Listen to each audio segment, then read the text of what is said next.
नमस्कार साथियों। आज हम इस वीडियो में राजनीतिक भूगोल के 20 अति महत्वपूर्ण प्रश्नों के बारे में जानेंगे। तो चलिए शुरू करते हैं। पहला प्रश्न है कि किसके अनुसार भूगोल एक सामाजिक विज्ञान है तथा राजनीतिक भूगोल उसकी एक प्रमुख शाखा है। तो इसके ऑप्शन है कांट, पॉन्ड्स, टेलर या एस.बी. कोहेन।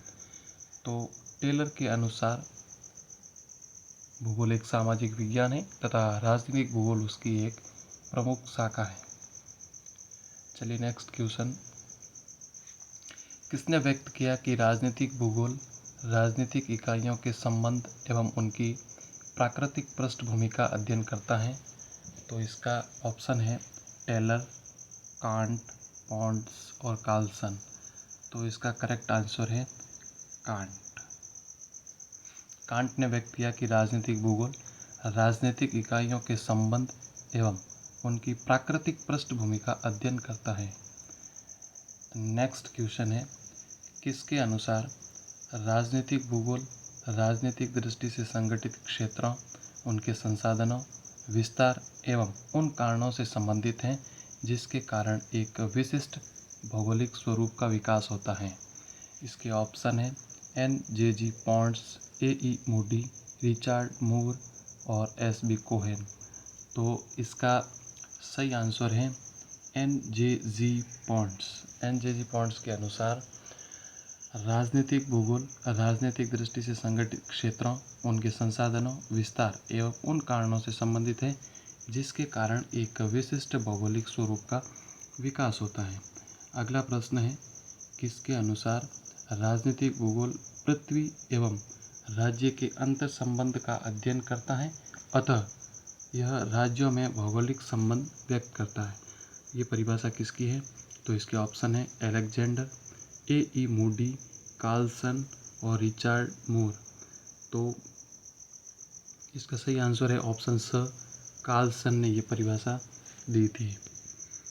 नेक्स्ट क्वेश्चन है कथन और कारण का क्वेश्चन है। कथन: कार्लसन ने राज्य की प्राकृतिक बनावट, संसाधनों, जनसंख्या आदि के राजनीतिक प्रभाव को दो दृष्टिकोण अर्थात समय और स्थान के संदर्भ में अध्ययन करने का मत व्यक्त किया।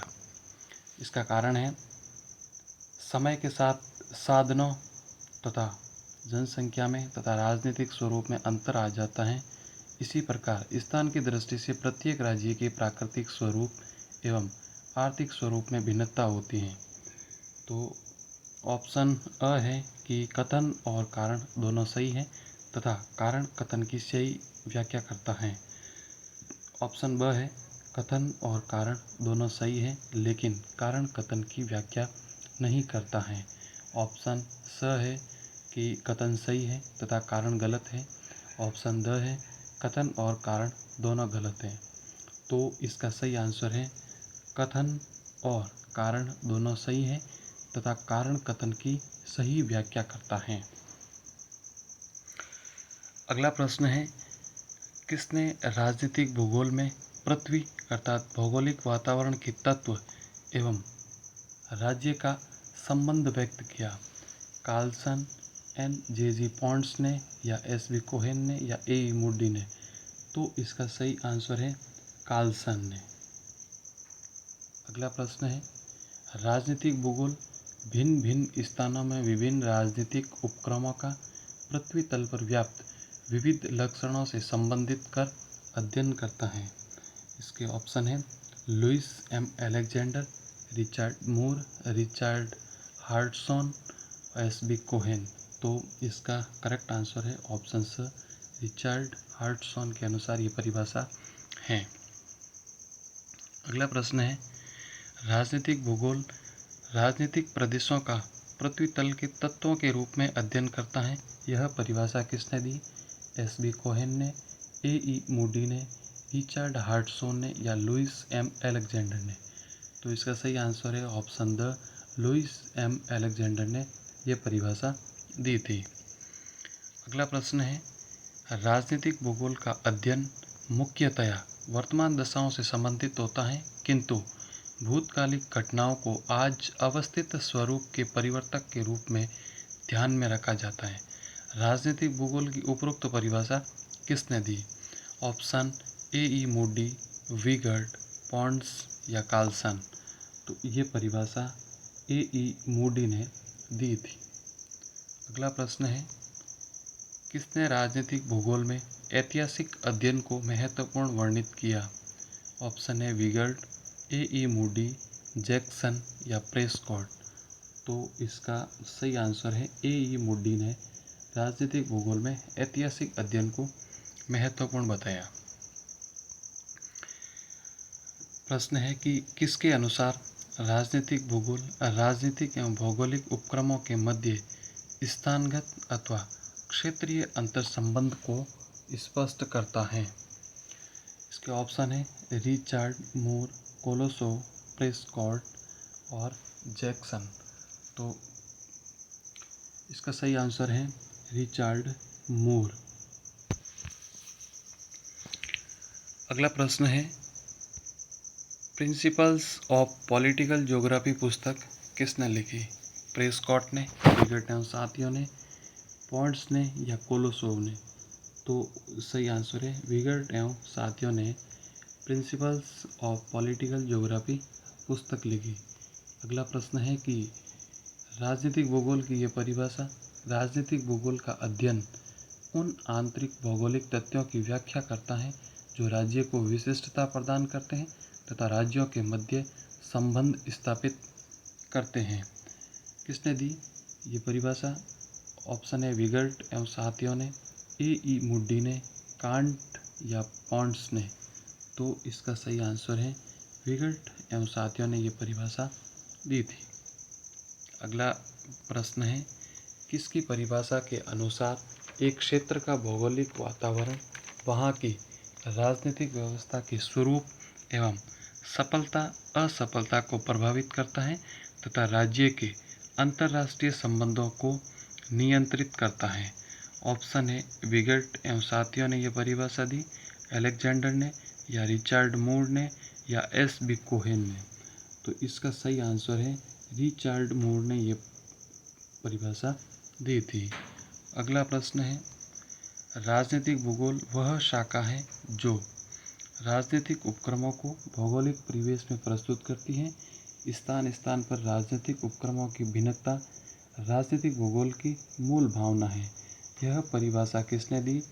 इसके ऑप्शन है S B Cohen, Jackson, Prescott या अलेक्जेंडर। तो इसका सही आंसर है S B Cohen. Next question है, पॉलिटिकल ज्योग्राफी पुस्तक के लेखक हैं Jackson, J R V Prescott, Michael पेकियस या एस बी कोहेन? तो पॉलिटिकल ज्योग्राफी पुस्तक के लेखक हैं Prescott, J R V Prescott. अगला प्रश्न है, किसके अनुसार राजनीतिक भूगोल राजनीतिक क्रियाओं से उद्भूत भौगोलिक परिणामों से संबंधित है तथा उन सभी भौगोलिक तत्वों को इसमें यथोचित मान्यता प्रदान की जाती है जो राजनीतिक क्रियाओं को प्रभावित करते हैं? इसके ऑप्शन है जैक्सन, विगर्ड, पेकियस और जे आर वी प्रेस्कॉट। तो इसका सही आंसर है जे आर वी प्रेस्कॉट ने यह परिभाषा दी थी। अगला प्रश्न है, राजनीतिक भूगोल राजनीतिक उपक्रमों का स्थानिक संदर्भ में अध्ययन करता है। ऑप्शन है जैक्सन, पेकियस, प्रेस्कॉट और विगर्ड। तो इसका सही आंसर है जैक्सन ने यह परिभाषा दी कि राजनीतिक भूगोल राजनीतिक उपक्रमों का स्थानिक संदर्भ में अध्ययन करता है। नेक्स्ट प्रश्न है, किसके अनुसार राजनीतिक भूगोलवेत्ता राजनीतिक निर्णय एवं क्रियाओं के भौगोलिक परिणामों से संबंधित है? इनका संबंध उन भौगोलिक उपागमों से है जो किसी निर्णय को लेने में तथा उनकी राजनीतिक क्रियाओं की भूमिका में होता है। ऑप्शन है माइकल पेकियस, Kolosov, J R V Prescott और जैक्सन। तो इसका सही आंसर है माइकल पेकियस। यह उपरोक्त परिभाषा है जो माइकल पेकियस ने दी थी। अगला प्रश्न है, किसके अनुसार राजनीतिक भूगोल एक भौगोलिक विज्ञान है जो राजनीतिक शक्तियों के प्रादेशिक संतुलन और समाज के राजनीतिक जीवन के स्थानिक संगठन सीमाओं, राजनीतिक प्रादेशिक विभाजन आदि का अध्ययन करता है। ऑप्शन है माइकल पेकियस, कोलोसोव, J.R.V. प्रेस्कॉट और जैक्सन। तो इसका सही आंसर है कोलोसोव ने यह परिभाषा दी थी। धन्यवाद दोस्तों।